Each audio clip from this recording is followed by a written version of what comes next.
আসসালামু আলাইকুম। আজ শুক্রবার ২২শে কার্তিক, ১৫ই জমাদিউল আওয়াল, ৭ই নভেম্বর। বাংলাদেশ বেতার, রাজশাহী। স্থানীয় সংবাদ পড়ছি কল্যাণ ঘোষ। আজ ঐতিহাসিক ৭ই নভেম্বর, জাতীয় বিপ্লব ও সংহতি দিবস। দিবসটি উপলক্ষে ৩ দিনব্যাপী নানা কর্মসূচি হাতে নিয়েছে রাজশাহী মহানগর বিএনপি। আজ সকাল ৭টায় মালোপাড়ায় সংগঠনটির কার্যালয়ে জাতীয় পতাকা ও দলীয় পতাকা উত্তোলন করা হয়। এ সময় উপস্থিত ছিলেন মহানগর বিএনপির সভাপতি মামুনুর রশিদ এবং সাধারণ সম্পাদক মাহফুজুর রহমান রিটন সহ সংগঠনের নেতাকর্মীবৃন্দ। এছাড়াও প্রতিটি সাংগঠনিক ওয়ার্ডে দিনব্যাপী শহীদ প্রেসিডেন্ট জিয়াউর রহমানের ভাষণ, দলীয় সঙ্গীত এবং ৩১ দফার ওপর মাইকিং করা হবে।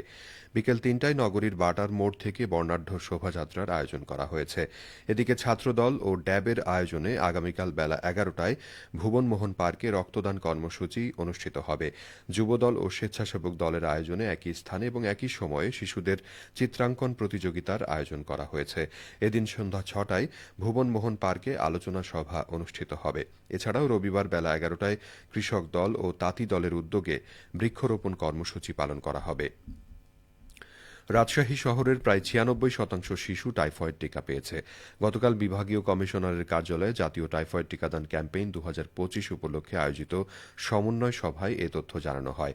রাজশাহী সিটি কর্পোরেশনের প্রধান স্বাস্থ্য কর্মকর্তা ডা FAM আঞ্জুমান আরা বেগম জানান, ১২ থেকে ৩০ অক্টোবর পর্যন্ত ৬২১টি স্কুলে ৯৮,২৫৫ শিশুর লক্ষ্যমাত্রার বিপরীতে ৯৪,১১০ জনকে টিকা দেওয়া হয়েছে।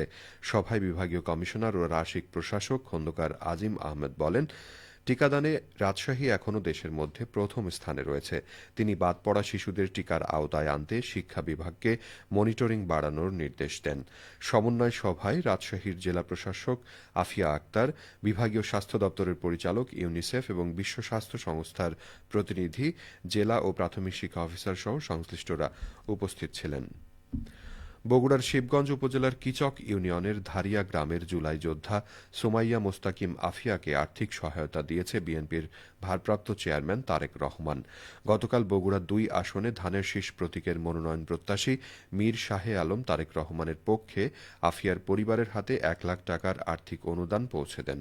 আফিয়া দীর্ঘদিন ধরে থ্যালাসেমিয়া আক্রান্ত হয়ে মৃত্যুশয্যায় ছিলেন। অর্থাভাবে তার চিকিৎসা ব্যাহত হয়ে পড়ায় পরিবারের অসহায় অবস্থা গণমাধ্যমে প্রকাশ পেলে বিষয়টি বিএনপির ভারপ্রাপ্ত চেয়ারম্যান তারেক রহমানের নজরে আসে। ঘটনার পরিপ্রেক্ষিতে তিনি সুমাইয়ার চিকিৎসার সম্পূর্ণ দায়িত্ব গ্রহণের ঘোষণা দেন এবং তাৎক্ষণিক মানবিক সহায়তার উদ্যোগ নেন। এ সময় মীর শাহে আলম বলেন, তারেক রহমানের নির্দেশেই এই মানবিক সহায়তা প্রদান করা হয়েছে। সুমাইয়ার চিকিৎসা যাতে বন্ধ না থাকে তা নিশ্চিত করা হবে। নাটোরের কৃষকরা সরিষা আবাদের কার্যক্রম শুরু করেছেন। ইতোমধ্যে জেলার ১৫১ হেক্টর জমিতে সরিষা আবাদ করা হয়েছে। সরিষা আবাদের জন্য অনুকূল আবহাওয়া বিরাজ করছে। কৃষি বিভাগ জেলার ৮,৪০০ ক্ষুদ্র ও প্রান্তিক কৃষককে বিনামূল্যে প্রণোদনার বীজ ও সার প্রদান করছে। চলতি রবি মৌসুমে জেলায় ১৪,৫৭৩ হেক্টর জমিতে সরিষা আবাদের লক্ষ্যমাত্রা নির্ধারণ করা হয়েছে। কৃষি সম্প্রসারণ অধিদপ্তর নাটোর জেলা কার্যালয়ের উপপরিচালক মোহাম্মদ হাসিবুল ইসলাম খান জানান, কৃষকরা উচ্চ ফলনশীল জাতের বীজ ব্যবহার করছেন। কৃষি বিভাগ প্রয়োজনীয় প্রশিক্ষণ ও পরামর্শ এবং প্রণোদনা প্রদান করে যাচ্ছে। উচ্চ মূল্য প্রাপ্তির কারণে কৃষকরা সরিষা চাষে আগ্রহী হয়েছেন বলেও জানান উপপরিচালক। খেলার খবর ফুটবল। চাঁপাইনবাবগঞ্জে মাদক বিরোধী ফুটবল টুর্নামেন্টে গতকাল বিকেলে চাঁপাইনবাবগঞ্জ নতুন স্টেডিয়ামে মুখোমুখি হয় ভোলাহাট উপজেলা ফুটবল দল ও শিবগঞ্জ উপজেলা ফুটবল দল। ৯০ মিনিটের খেলা গোলশূন্যভাবে শেষ হয়। পরে অতিরিক্ত সময় খেলা হলেও গোলের মুখ দেখেনি কোনো দল।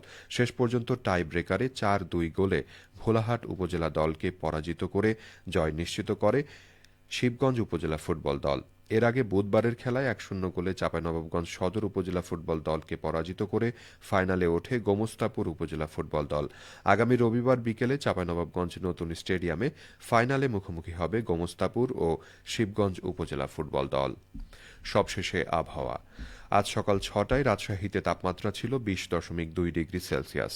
এ সময় বাতাসে আর্দ্রতার পরিমাণ ছিল ৯৫%। রাজশাহী ও পার্শ্ববর্তী এলাকায় আজ সূর্যোদয় হয়েছে সকাল ৬টা ১৫ মিনিটে এবং সূর্যাস্ত সন্ধে ৫টা ২১ মিনিটে। সংবাদ শেষ হল। আমাদের পরবর্তী স্থানীয় সংবাদ দুপুর ১২টা ১০ মিনিটে।